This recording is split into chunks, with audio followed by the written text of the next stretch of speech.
श्री राधे, जय सिया राम, हर हर महादेव, राधे राधे। आप सभी दर्शकों का स्वागत हमारे YouTube चैनल सितारे आपके नौ में। जो भी दर्शक हमें लाइव में देख रहे हैं, अगर आप अपने जन्म कुंडली का संपूर्ण विश्लेषण करवाना चाहते हैं, हमसे फोन पर कंसल्ट करके पूरी जानकारी लेना चाहते हैं, या किसी रत्न या रुद्राक्ष से संबंधित जानकारी चाहते हैं, किसी ग्रह की शांति करवाना चाहते हैं, तो आप हमसे दिए गए नंबर पर व्हाट्सएप करके सीधे संपर्क कर सकते हैं 7310113939। इस नंबर पर आप हमसे कंसल्ट करके कोई भी इंफॉर्मेशन ले सकते हैं। प्रिय दर्शकों, आज हम उपस्थित हैं देवगुरु बृहस्पति का संपूर्ण 12 भावों में सामान्यतः क्या फल मिलता है, आपकी जन्म कुंडली में गुरु किस भाव में है और किस स्थिति में बैठे हैं, इसी को लेकर के हम चर्चा करेंगे। आपका ये जन्म कुंडली है, आप इसी प्रकार से अपना चार्ट खोल लीजिए। जो जन्म कुंडली में पहला चतुर्भुज है वही आपका पहला घर होता है। पहला घर, अगर देवगुरु बृहस्पति यहां उपस्थित हैं, गुरु अगर यहां विद्यमान है, तो प्रिय दर्शकों, जातक को ज्ञानी बनाते हैं, जातक धर्मात्मा बनता है, जातक ज्योतिषी बन सकता है, अध्यापक बन सकता है, मैनेजमेंट में जा सकता है, बैंक में जा सकता है, फाइनेंस में जा सकता है। वहीं देवगुरु बृहस्पति अगर यहां बैठ जाए तो धर्म कर्म में जातक की खूब रुचि रहती है, और जन्म कुंडली में अगर कोई दुर्योग बन रहा हो, कोई अरिष्ट योग बन रहा हो, कोई नकारात्मक योग ग्रहों का बन रहा हो, तो प्रथम भाव का गुरु, प्रथम भाव के बृहस्पति आपके उस दुर्योग को समाप्त करने में भी सामर्थ्यवान होते हैं। यानी पहले घर में अगर गुरु अच्छी स्थिति में मिल जाए, अच्छी स्थिति क्या होती है, देवगुरु 9 नंबर के साथ हो, 12 नंबर के साथ हो, या 4 नंबर के साथ अगर लग्न में बैठ जाए तो बहुत ही प्रबल योग माना जाता है। ऐसा जातक अपने जीवन में सब कुछ धीरे धीरे प्राप्त कर लेता है। देवगुरु बृहस्पति कुंडली में 4 ऐसे भाव हैं, जन्म पत्रिका में 4 ऐसे भाव हैं जिन भावों पर देवगुरु का मजबूत होना आपके लिए मुसीबत खड़ा कर सकता है। अगर इन 4 भावों में देवगुरु बृहस्पति उच्च के हो जाएं, स्वराशि के हो जाएं, तो तकलीफ बढ़ा देंगे, समस्या बढ़ जाएगी, अच्छा के बजाय खराब फल देखने को मिलेगा। पहले घर की व्याख्या हमने बताया, अगर देवगुरु दूसरे घर में हो, दूसरे में हो, 5वें में हो, वहीं 7वें में हो, और वहीं 11वें में हो। मैं अभी आपसे जिस 4 घरों की चर्चा कर रहा था, यही हैं वो 4 घर। अगर इन 4 भावों में देवगुरु बृहस्पति मजबूत हुए, अच्छे हुए, तो आपको समस्या देंगे, आपको परेशानी देंगे। देवगुरु बृहस्पति अगर द्वितीय भाव में बैठ जाएं तो धन से संबंधित समस्या जीवन में मिलती रहती है, परेशानियां बढ़ जाती हैं। द्वितीय भाव में देवगुरु बृहस्पति का बहुत मजबूत होना आपके लिए बिल्कुल अच्छा नहीं है। ऐसे जातक के जीवन में पैसों की समस्या निरंतर बनी रहती है। अगर यहां पर देवगुरु उच्च का हो जाए तो कंगाली वाली हालत बना देते हैं। अगला जो हमारा नंबर है वो है पंचम भाव। अभी हम इसको गैप कर रहे हैं, अभी लेते हैं। देवगुरु अगर 5वें भाव में मजबूत हो जाए, 9 नंबर, 12 नंबर या 4 नंबर के साथ आ जाएं, तो संतान उत्पत्ति में बाधा दे देंगे। अगर बहुत अच्छी स्थिति गुरु की बन जाए तो संतान नहीं भी हो सकती है, इसका ध्यान रखिएगा। कुछ लोग तर्क कर सकते हैं कि देवगुरु तो पुत्र कारक है, परंतु यह सूत्र यहां नहीं लगेगा। अगर यहां देवगुरु 10 नंबर के साथ हो, अर्थात नीच के हो जाए, तो पुत्र मिल सकता है। तब आपको संतान सुख दे सकते हैं, परंतु यहाँ अगर उच्च के हुए तो संतान सुख नहीं मिलेगा। अगर वही गुरु सप्तम भाव में अच्छी स्थिति में हो जाए तो वैवाहिक जीवन में क्लेश देते हैं, पत्नी का स्वास्थ्य या पति का स्वास्थ्य बुरी तरह से प्रभावित कर देते हैं, लीवर की समस्या, चर्बी, मुख रोग इत्यादि तमाम प्रकार की समस्याएं बना सकते हैं। अगर एकादश भाव में देवगुरु उच्च के हो जाएं या अच्छी स्थिति में हो जाए तो ऐसा जातक लाभ के लिए किसी को भी धोखा दे सकता है, बड़े भाई से नफरत कर सकता है, साथ ही साथ पैसों के लिए वो किसी हद पर गुजर सकता है और धर्म अधर्म भी देवगुरु करा सकते हैं। अब आइए दूसरे घर में अगर देवगुरु है तो मैं चर्चा कर रहा था कि यहाँ धन के लिए दिक्कत देंगे, परंतु अगर देवगुरु अच्छे हुए यहाँ तो धन से अगर अलग जाकर के देखें तो व्यक्ति का चेहरा बहुत सुंदर होगा, आकर्षक होगा, वाणी बड़ी मीठी बोलेगा और ज्ञानी होने का प्रभाव दिखाता है देवगुरु द्वितीय भाव। अगर देवगुरु तृतीय भाव में अगर देवगुरु बृहस्पति बैठे हों तो ऐसे जातक को पराक्रमी बनाते हैं। तृतीय भाव लेखन का भी है तो ऐसा जातक गद्य पद्य लिखने वाला भी हो सकता है, लेखन से प्रेम हो सकता है, वाणी उसकी अच्छी बनाएंगे और अच्छे लोगों से मित्रता करता है।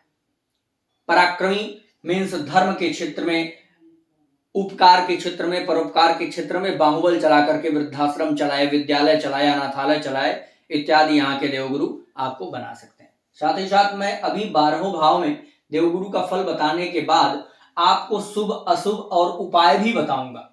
साथ ही साथ गजकेसरी योग, हंस योग, दारिद्र योग, रत्न मंत्र, दान, रोग सब कुछ मैं बताने वाला हूं, तो आप हमारे वीडियो में कंटिन्यू रहिएगा। वहीं अगर देवगुरु चतुर्थ भाव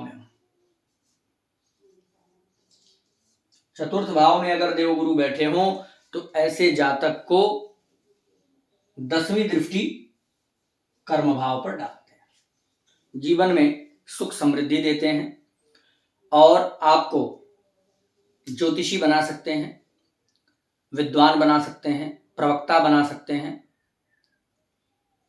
जीवन में धार्मिक कार्य यहाँ के गुरु परिवार में भी कराते रहते हैं, मांगलिक उत्सव इत्यादि लगे रहते हैं। साथ ही साथ माता भी आपकी धार्मिक प्रवृत्ति की होंगी और माता का स्वास्थ्य प्रभावित थोड़ा कर सकते हैं। छठवें का गुरु, पंचम के गुरु की चर्चा हमने किया, और भी विशेषता जान लीजिए। यहाँ के गुरु अगर हैं तो भी जातक विद्वान होता है, ज्ञानी होता है, परंतु संतान में समस्या देते हैं। छठे भाव का गुरु जातक के जीवन में शत्रुता किसी से नहीं होने देता, कितना भी बड़ा मामला हो कॉम्प्रोमाइज करा देता है। रोग भाव को दबाते हैं, शत्रु को दबाते हैं और कर्ज भी बहुत ऊपर नहीं जाने देते। छठे भाव के गुरु, 5वीं दृष्टि इनकी कर्म भाव पर पड़ती है, तो यहाँ बैठे हुए गुरु भी जातक को ज्योतिषी और विद्वान और प्रवक्ता इत्यादि बना सकते हैं, धार्मिक कार्यों में लगा सकते हैं। सप्तम भाव के अगर देवगुरु हैं तो 7वें घर में हमने बताया कि स्वास्थ्य के लिए अच्छा नहीं है, खास करके पार्टनर के, और बिजनेस व्यापार में भी बहुत जल्दी ग्रोथ नहीं मिल पाती है, पेट से संबंधित समस्याएं देते हैं। अष्टम भाव में अगर गुरु हो,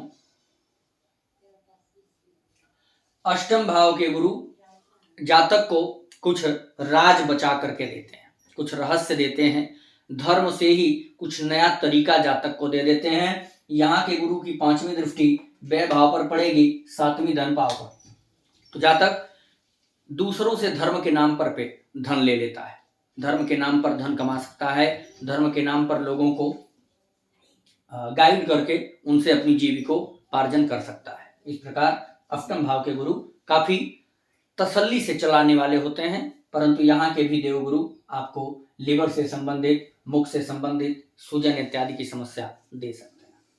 नवम भाव के गुरु हैं तो पूछना ही क्या है, बहुत अच्छा रिजल्ट यहाँ आएगा। धर्म कर्म में रुचि, पिता ज्ञानी, पिता के मान सम्मान में वृद्धि, साथ ही साथ भाग्य का साथ जो है धर्म से चलता है। जितना आप धर्म कर्म करेंगे उतना आपका भाग्य साथ देगा अगर नवम भाव में देवगुरु बृहस्पति बैठे। 10म भाव में अगर गुरु हो, 10म भाव में गुरु हैं तो व्यक्ति बैंक में जा सकता है, मैनेजमेंट में जा सकता है, टीचिंग में जा सकता है, आध्यात्म के दृष्टि में बड़ा देवगुरु उसको जो है बड़ा गुरु बना सकते हैं। मीन्स कई लोगों को आप जो है गाइड करने वाले यानी आदर्श बन सकते हैं, बहुत लोगों के काफी बड़े महात्मा भी बन सकते हैं। एकादश भाव का गुरु हमने बताया, अगर अच्छी स्थिति में है तो यहाँ लाभ कम मिल पाएगा, क्योंकि एकादश भाव का गुरु बहुत अच्छा रिजल्ट नहीं देने वाला होता है। अगर वही देवगुरु द्वादश भाव में, 12वें में देवगुरु हो तो भी वही ज्ञानी भी होता है व्यक्ति और दानी भी होता है। दानवीर होते हैं ऐसे लोग, जहां भी धर्म का नाम आएगा अपना काम रोक करके लोगों की मदद और आध्यात्म की तरफ उनका झुकाव बढ़ा देते हैं। अब देख लीजिए जिन जिन घरों में हमने खराब बताया, एकादश में, द्वितीय में, पंचम में और सप्तम में, ये 4 घर देवगुरु के लिए अच्छे नहीं। लेकिन अगर इन 4 घरों में देवगुरु 10 नंबर के साथ बैठे हो तो यह आपके परेशानी को कम करेंगे। अगर यही देवगुरु किसी ग्रह के साथ बैठे हो, गुरु हो प्लस चंद्रमा हो, गुरु हो प्लस शुक्र हो, गुरु हो प्लस मंगल हो,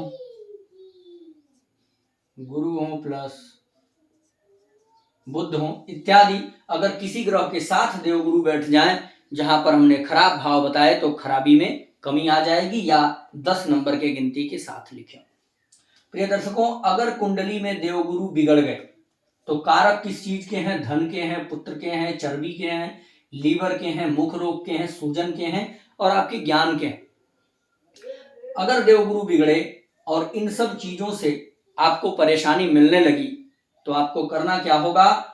दान करना होगा। अगर जन्म कुंडली में देवगुरु खराब मिले तो आपको दान करके उनसे बचना पड़ेगा। दान में आप पीली दाल कर सकते हैं, पीला कपड़ा कर सकते हैं, हल्दी कर सकते हैं, केला कर सकते हैं इत्यादि चीजों का समय समय पर दान करना आपको देवगुरु बृहस्पति के अशुभ प्रभाव से बचाता है। देवगुरु कब शुभ होंगे? जब कुंडली में 9 नंबर, 12 नंबर या 4 नंबर के साथ होंगे तो शुभ होंगे। जब वही देवगुरु 10 नंबर के साथ होंगे तो अशुभ होंगे, और यदि वो अशुभ होंगे तो हमने ये आपको उपाय दे दिया है। ठीक है। अब जन्म कुंडली में गजकेसरी योग कब बनता है? जहां पर भी देवगुरु बृहस्पति गुरु प्लस चंद्रमा अगर जन्म कुंडली के किसी भी भाव में एक साथ बैठे होंगे तो जन्म पत्रिका में गजकेसरी योग का निर्माण होगा। यह तो पहला फार्मूला। दूसरा, चंद्रमा गुरु दृष्टि संबंध बना लें, गुरु की दृष्टि चंद्रमा पर पड़ जाए तब भी गजकेसरी योग बनेगा। चंद्रमा से देवगुरु 1, 4, 7 या 10 भाव में पड़ते हो तब भी गजकेसरी योग का निर्माण हो जाता है। इस प्रकार से आप गजकेसरी योग समझ सकते हैं। हंस योग कब बनता है? देवगुरु पहले घर में, चौथे घर में, 7वें घर में या 10वें घर में 9 नंबर, 12 नंबर या 4 नंबर की गिनती के साथ लिखे हों तो हंस महापुरुष राजयोग का निर्माण हो जाता है। अगर गुरु एकादश भाव के स्वामी हो, जन्म कुंडली में गुरु एकादश भाव के स्वामी हो और वो 6, 8, 12 में आकर के बैठ जाएं तो जन्म कुंडली में दारिद्र्य योग बन जाता है। हंस योग हमने आपको बता दिया। गुरु का जो रत्न है वो पुखराज है। पुखराज गुरु का रत्न आप पहन सकते हैं। किस स्थिति में? जब गुरु के 9 नंबर और 12वें नंबर किसी भी एक नंबर की राशि, या तो 9 लिखा हो या 12 लिखा हो, कहां पर? या तो लग्न में 9 हो, या पंचम में 9 हो, या नवम में 9 हो, या लग्न में 12 हो, पंचम में 12 हो या नवम में 12 हो तो आप गुरु का रत्न पुखराज पहन सकते हैं। साथ ही साथ अगर जातक के जीवन में किसी प्रकार की समस्या आ रही है तो गुरु का आप मंत्र लिख लीजिए। ओम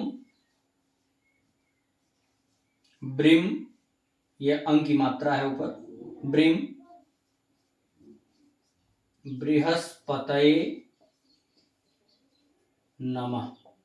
इस मंत्र का आप 84,000 जाप हवन अपने लिए कर सकते हैं या ब्राह्मण से करवा सकते हैं। दूसरा, बृहस्पति का मंत्र हमने दे दिया, दान आपको हमने यहां बता दिया है। बृहस्पति से रोग क्या होते हैं तो ध्यान रखिएगा, चर्बी, लीवर, मुख रोग, सूजन शरीर में और आंतरिक पेट की बीमारी भी बृहस्पति से आपको देखने को मिलती है। तो इस प्रकार से आप देवगुरु का संपूर्ण फल जान सकते हैं। चैनल को शेयर सब्सक्राइब जरूर करिएगा, कमेंट करिए और आप हमारे साथ जुड़े रहिए। जय श्री राम।